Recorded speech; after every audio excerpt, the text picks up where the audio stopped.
Chapter 10 Census, Map, Museum. In the original edition of Imagined Communities, I wrote that, so often in the nation-building policies of the new states, one sees both a genuine popular nationalist enthusiasm and a systematic, even Machiavellian, instilling of nationalist ideology through the mass media, the educational system, administrative regulations, and so forth. My short-sighted assumption then was that official nationalism in the colonized worlds of Asia and Africa was modeled directly on that of the dynastic states of 19th century Europe. Subsequent reflection has persuaded me that this view was hasty and superficial, and that the immediate genealogy should be traced to the imaginings of the colonial state. At first sight, this conclusion may seem surprising, since colonial states were typically anti-nationalist, and often violently so. But if one looks beneath colonial ideologies and policies to the grammar in which, from the mid-19th century, they were deployed, the lineage becomes decidedly more clear. Few things bring this grammar into more visible relief than three institutions of power which, although invented before the mid-19th century, changed their form and function as the colonized zones entered the age of mechanical reproduction. These three institutions were the census, the map, and the museum. Together, they profoundly shaped the way in which the colonial state imagined its dominion, the nature of the human beings it ruled, the geography of its domain, and the legitimacy of its ancestry. To explore the character of this nexus, I shall, in this chapter, confine my attention to Southeast Asia, since my conclusions are tentative, and my claims to serious specialization limited to that region. Southeast Asia does, however, offer those with comparative historical interests special advantages, since it includes territories colonized by almost all the white imperial powers, Britain, France, Spain, Portugal, the Netherlands, and the United States, as well as uncolonized Siam. Readers with greater knowledge of other parts of Asia and Africa than mine will be better positioned to judge if my argument is sustainable on a wider historical and geographical stage. The census. In two valuable recent papers, the sociologist Charles Hirschman has begun the study of the mentalité of the British colonial census makers for the Straits settlements and Peninsular Malaya, and their successors working for the independent conglomerate state of Malaysia. Hirschman's facsimiles of the identity categories of successive censuses from the late 19th century up to the recent present show an extraordinarily rapid, superficially arbitrary series of changes, in which categories are continuously agglomerated, disaggregated, recombined, intermixed, and reordered, but the politically powerful identity categories always lead the list. From these censuses, he draws two principal conclusions. The first is that, as the colonial period wore on, the census categories became more visibly and exclusively racial. Note: an astonishing variety of Europeans were enumerated right through the colonial era, but whereas in 1881 they were still grouped primarily under the headings resident, floating, and prisoners, by 1911 they were fraternizing as members of a white race. It is agreeable that, up to the end, the census makers were visibly uneasy about where to place those they marked as Jews. End note.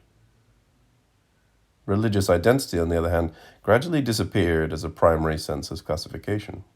Hindus, ranked alongside Klings and Bengalis, vanished after the first census of 1871. Parsis lasted until the census of 1901, where they still appeared, packed in with Bengalis, Burmese, and Tamils, under the broad category Tamils and other natives of India.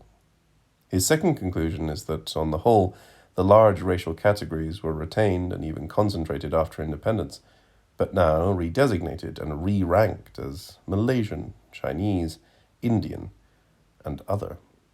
Yet anomalies continued up into the 1980s. In the 1980 census, Sikh still appeared nervously as a pseudo-ethnic subcategory, alongside Malayali and Telugu, Pakistani and Bangladeshi, Sri Lankan Tamil, and other Sri Lankan, under the general heading Indian. But Hirschman's wonderful facsimiles encourage one to go beyond his immediate analytical concerns. Take, for example, the 1911 Federated Malay State Census, which lists under Malay population by race the following: Malay, Javanese, Sakai, Banjarese, Boyanese, Mendeling, Sikh, Krinchi, Sikh, Jambi, Achinese, Bugis, and other. Of these groups, all but most, Malay and Sakai, originated from the islands of Sumatra, Java, southern Borneo, and the Celebes, all part of the huge neighbouring colony of the Netherlands East Indies. But these extra FMS origins receive no recognition from the census makers who, in constructing their Malays, keep their eyes modestly lowered to their own colonial borders. Needless to say, across the waters, Dutch census makers were constructing a different imagining of Malays as a minor ethnicity alongside, not above, Achinese, Javanese, and the like. Jambi and Krinchi refer to places rather than to anything remotely identifiable as ethno-linguistic. It is extremely unlikely that in 1911 more than a tiny fraction of those categorized and subcategorized would have recognized themselves under such labels. These identities, imagined by the confusedly classifying mind of the colonial state, still awaited a reification which imperial administrative penetration would soon make possible. One notices, in addition, the census makers' passion for completeness and unambiguity, hence their intolerance of multiple, politically transvestite, blurred, or changing identifications, hence the weird subcategory under each racial group of others, who nonetheless are absolutely not to be confused with other others. The fiction of the census is that everyone is in it, and that everyone has one, and only one, extremely clear place. No fractions. This mode of imagining by the colonial state had origins much older than the censuses of the 1870s, so that in order fully to understand why the late 19th century censuses are yet profoundly novel, it is useful to look back to the earliest days of European penetration in Southeast Asia. Two examples, drawn from the Philippine and Indonesian archipelagos, are instructive. In an important recent book, William Henry Scott has attempted meticulously to reconstruct the class structure of the pre-Hispanic Philippines on the basis of the earliest Spanish records. As a professional historian, Scott is perfectly aware that the Philippines owes its name to Felipe II of Spain, and that, but for mischance or luck, the archipelago might have fallen into Dutch or English hands, become politically segmented, or been recombined with further conquests. It is tempting, therefore, to attribute his curious choice of topic to his long residence in the Philippines and his strong sympathy with the Filipino nationalism that has been, for a century now, on the trail of an Aboriginal Eden. But the chances are good that the deeper basis for the shaping of his imagination was the sources on which he was compelled to rely.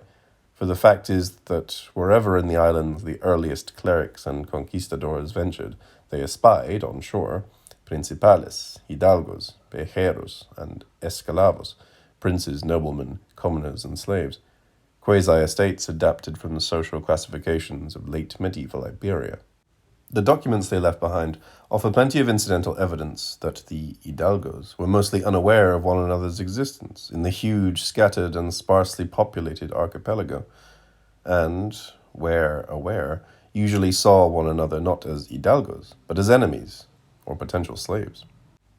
But the power of the grid is so great that such evidence is marginalized in Scott's imagination, and therefore it is hard for him to see that the class structure of the pre-colonial period is a census imagining created from the poops of Spanish galleons. Wherever they went, hidalgos and esclavos loomed up, who could only be aggregated as such, that is, structurally, by an incipient colonial state. For Indonesia, we have, thanks to the research of Mason Hoadley, a detailed account of an important judicial case decided in the coastal port of Cirebon, Java, at the end of the 17th century. By luck, the Dutch, VOC, and local Cirebonese records are still available. If the Cirebonese account only had survived, we would know the accused murderer as a high official of the Cirebonese court, and only by his title, Aria Marta Ningrat, not a personal name. The VOC records, however, angrily identify him as a Chinese Indeed, that is the single most important piece of information about him that they convey. It is clear then that the Kiribati court classified people by rank and status, while the company did so by something like race. There is no reason whatever to think that the accused murderer, whose high status attests to his and his ancestors' long integration into Kiribati society, no matter what their origins, thought of himself as a Chinese. How then did the VOC arrive at this classification? From what poops was it possible to imagine Chinese? Surely only those ferociously mercantile poops which, under centralized command, roved ceaselessly from port to port between the Gulf of Mergui and the mouth of the Yangtze Kiang. Oblivious of the heterogeneous populations of the Middle Kingdom, of the mutual incomprehensibility of many of their spoken languages, and of the peculiar social and geographic origins of their diaspora across coastal Southeast Asia, the company imagined, with its transoceanic eye, an endless series of Chinesen, as the conquistadors had seen an endless series of hidalgos.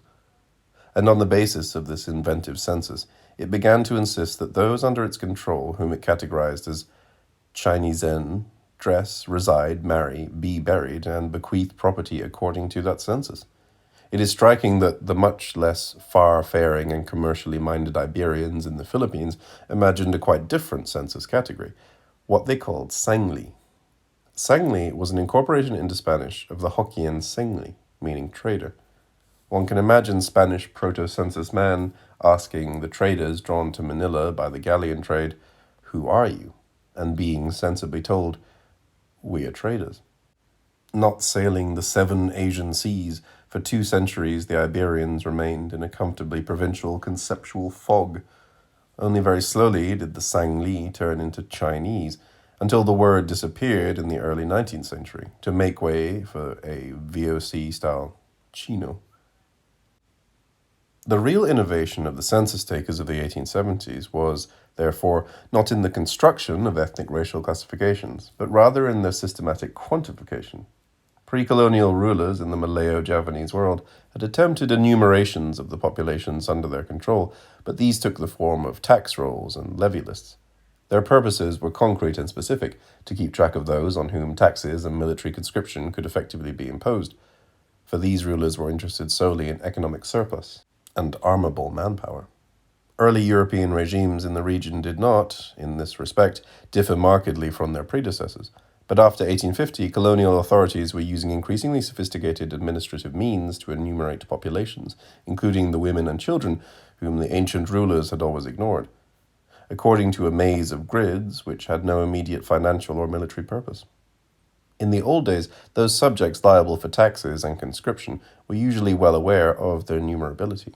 Ruler and ruled understood each other very well, if antagonistically, on the matter.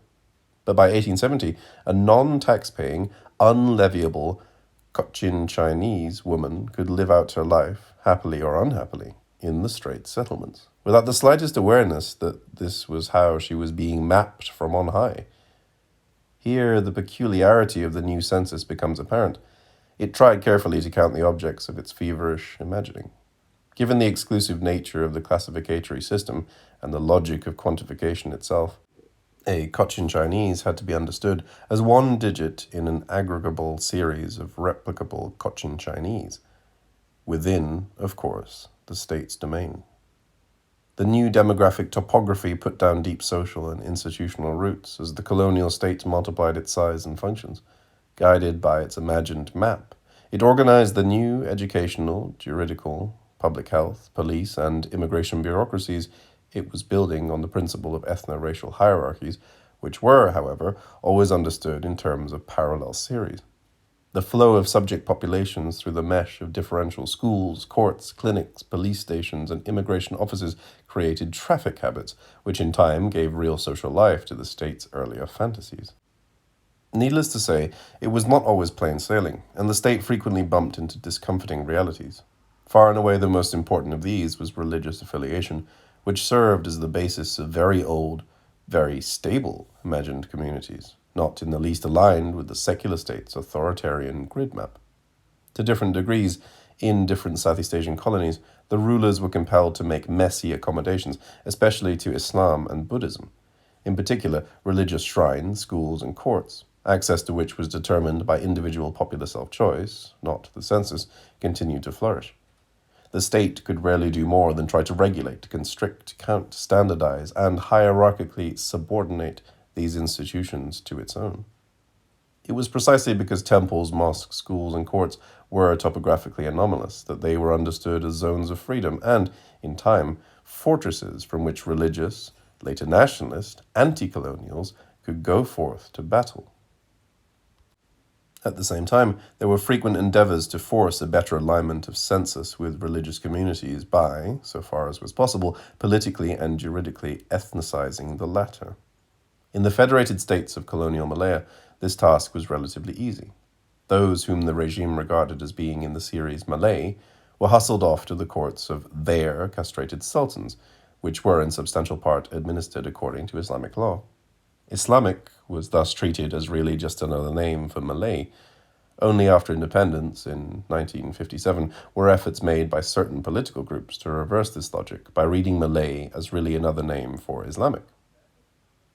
In the vast, heterogeneous Netherlands Indies, where by the end of the colonial era an array of quarreling missionary organizations had made substantial conversions in widely scattered zones, a parallel drive faced much more substantial obstacles.